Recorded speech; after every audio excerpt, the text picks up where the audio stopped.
Assalamualaikum warahmatullahi wabarakatuh. Berjumpa kembali dengan catatan Syafiq Hazim. Apa yang tidak saya bayangkan adalah Saudi Arabia begitu cepat berubah. Dari reformasi keagamaan yang dihembuskan sampai reformasi dalam bidang ekonomi dan bisnis yang terus dimajukan. Mereka nampaknya ingin menjadi negara yang terbuka, meskipun keterbukaan itu harus berhadapan dengan tembok konservatifisme keagamaan yang cukup lama terbangun di negeri ini.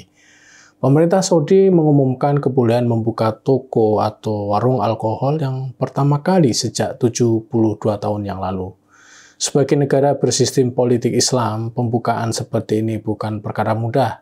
Pemerintah Saudi mempersiapkannya secara hati-hati agar tidak menimbulkan gejolak besar di dalam masyarakat. Minuman alkohol dalam sistem politik Islam dimanapun ini sebuah larangan.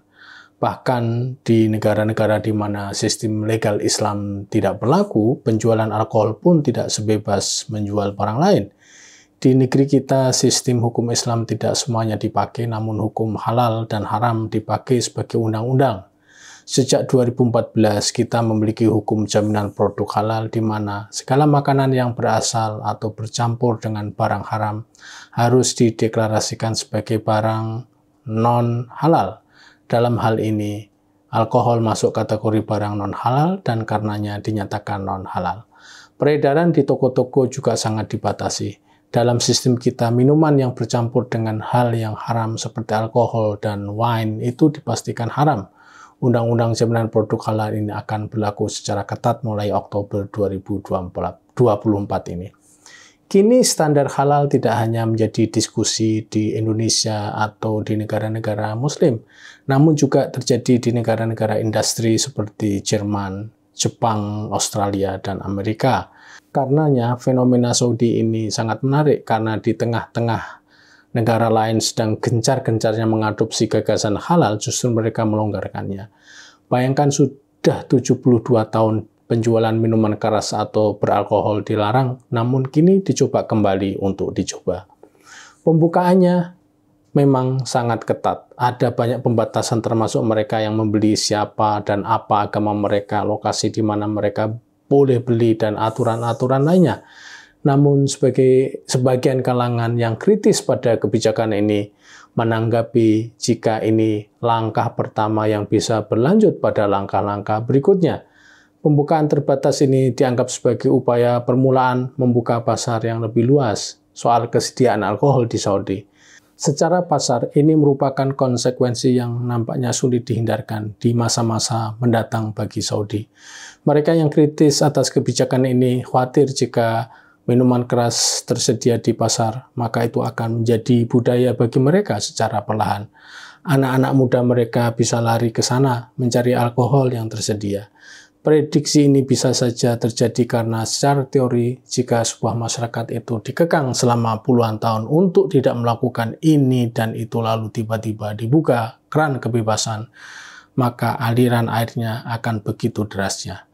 Memang selalu menjadi pro dan kontra. Pada dasarnya Saudi ingin menjadi negara yang terbuka pada pasar untuk membuka peluang ketertarikan orang luar pada Saudi.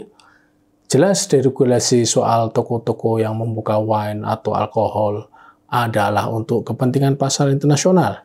Jika banyak masyarakat internasional yang berbisnis di Saudi pasca minyak bumi, maka Saudi harus menjadi tempat yang nyaman bagi mereka, bukan hanya untuk tempat tinggal, namun untuk hal-hal yang berkaitan dengan hobi dan gaya hidup mereka. Saya menduga Muhammad bin Salman membuka peluang penjualan minuman beralkohol ini ditujukan untuk mereka, bukan untuk penduduk Saudi yang taat pada agama mereka yang mengharamkan minuman beralkohol. Ini benar sebagaimana yang diberitakan oleh media-media internasional. Sasaran pasar mereka memang bukan penduduk Saudi, namun penduduk asing.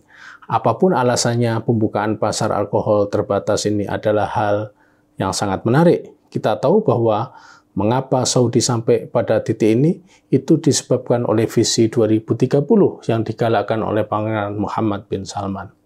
Dari segi hukum Islam, pembukaan toko alkohol ini memang problematis. Saudi sebagai pengikut mazhab Imam Hambali sebenarnya memiliki cara pandang hukum yang sangat ketat.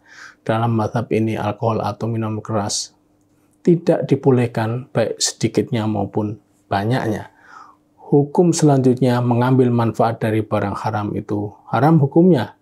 Ini ada dalam hadis Nabi. Dalam konteks ini sebenarnya pembukaan toko alkohol meskipun bukan untuk pasar muslim, namun itu tetap tidak dibolehkan. Mengapa? Karena membuka pasar alkohol itu bagian dari pengambilan manfaat atas barang haram atau intifa dalam bahasa Arabnya.